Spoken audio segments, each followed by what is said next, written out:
The DSchool Project is from Stanford University and is an 80-minute video that puts a pair of students through a fast-paced work session aimed at increasing the individual's design thinking mentality.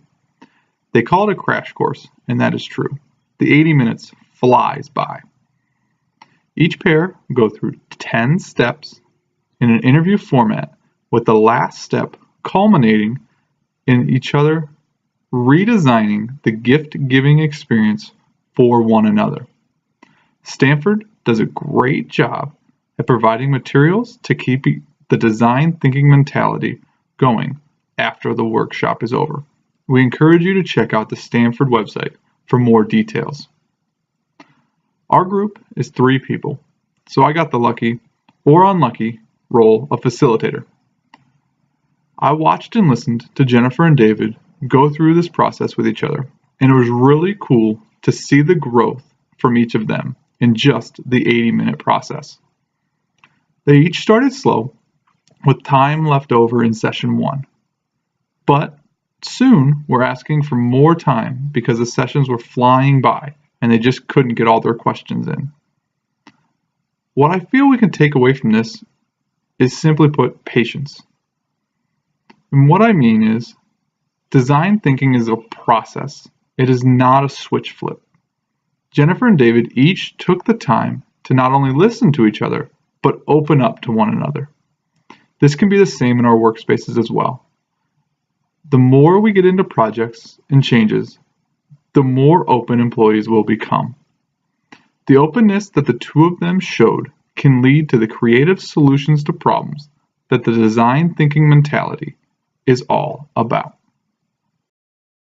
Hi, my name is David Ellis. I did the design school exercise along with Max and Jen, my other group members. Max participated by being the facilitator of the exercise, and then myself and Jen were participants in the exercise itself. But the DSchool exercise and experience kind of revolved around design thinking, and kind of were set in like 5 stages. The first stage was the empathize stage. So actually me and Jen kind of interviewed each other on our recent gift-giving experience. Jen actually, her most recent one was her Mother's Day gift. She gave her one of the hanging baskets for her mom for Mother's Day. Then we were kind of instructed to kind of dig a little deeper and stuff like that. So I found out that she's been giving, flowers to her mom since she was a child, but that then even extended from her mom giving her grandmother flowers, and then even like a unique experience where she teamed up with her brother and his kids as grandchildren to kind of do like a fingerprint and handprint kind of idea surrounding the flowers. Kind of the next stage we kind of went into was the kind of define stage, where we kind of wanted to kind of like suggest a problem or something like that. So I just wanted to like increase the gift giving satisfaction kind of throughout the process. So kind of with digging deeper, I wanted to hit on the emotion and family tradition kind of aspects. And then the next stage was really the ideate stage, where we kind of formulated ideas and stuff like that. We were actually instructed to draw out a few kind of sketches here, just kind of ideas that we had. So the first one just kind of started off with a flower, but then it went into like more of the handprints and fingerprints, creating like a flower. Then I think it really kind of started kicking in the right direction here with maybe like a flower pot with some flowers in it, but at the bottom here where the down here was like portraits and photos of family members. And then we did the little hanging idea with flowers and handprints and stuff like that on it that you could hang up. But then here's the kind of concluding one where it's like more of a portrait with a bunch of flowers in it, but as the buds of the flowers. It was actually like pictures of each family member, creating like a family member kind of photo and stuff like that. We then went into feedback and stuff like that, seeing what she liked out of those sketches. I came up with this little idea just of the portrait, but little handprints maybe as the bases, and then we had the flowers at the top with the each of the pictures within the family. The next stage was more or less the prototype stage, where we had to design actually like a sculpture kind of thing or any kind of thing that came to idea. So my idea was we have like 3 hands on the base of just had a construction paper kind of thing, and a straw going through the middle of it up to the flowers, which kind of had a little just random faces in it. At each kind of stage, we then kind of had a testing stage where we gave feedback to each other, whether it was positive, negative, what we didn't like, what we did like, and that's kind of where it kind of like went through the whole process and kind of described the design thinking kind of model, where it was like ideas to a creation of a design and kind of just doing with everything in the stages. It was kind of weird just kind of with a time frame because it was very fast and very analytical. So I wanted to sit back, weigh the pros and cons of presenting this. It felt kind of weird presenting something that maybe wasn't complete, and wasn't my complete idea, and thinking what I wanted to kind of push over to Jennifer and see what she liked. I think the experience kind of like was kind of just the process of design thinking and kind of creating, taking an idea from which you kind of learned from the person and then kind of implementing it right away with getting feedback along the way and kind of seeing how you would go, from there.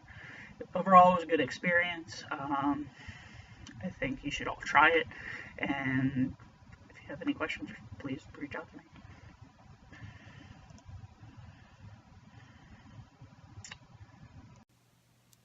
I interviewed David for the Design School Challenge, or as I nicknamed him, Captain.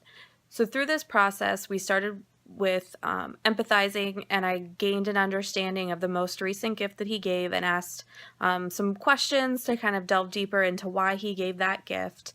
And it was a Tampa Bay Buccaneers calendar to one of his coworkers. And I think that engaging with a real person, kind of testing the prototypes, asking the questions, kind of helped to really move the process along a lot faster than I think it would have when you're having to spend the time going back and forth with an email or back and forth over meeting times versus when you're sitting with the person and they're looking at what you're doing. It was a little bit nerve-wracking to be showing some unfinished kind of work to another person. I am not artistic by any means, so kind of even my sketches, they were rough, and, it's kind of being open with somebody that you don't really know as well. So just kind of the vulnerability that I felt was definitely apparent. The pace of the project was very quick.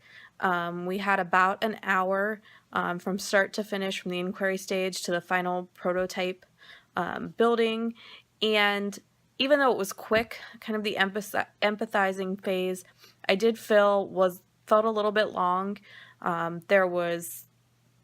We went back and forth asking questions in 4-minute blocks, each of us asking questions twice.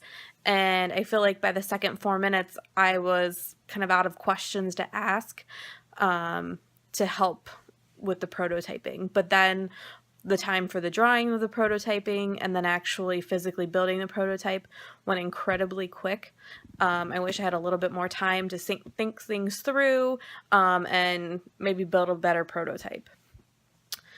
Through this kind of process and these quick cycles, based on what I learned, what I would do next was to go back and maybe dig a little deeper, ask a few more questions, to kind of tweak the prototypes.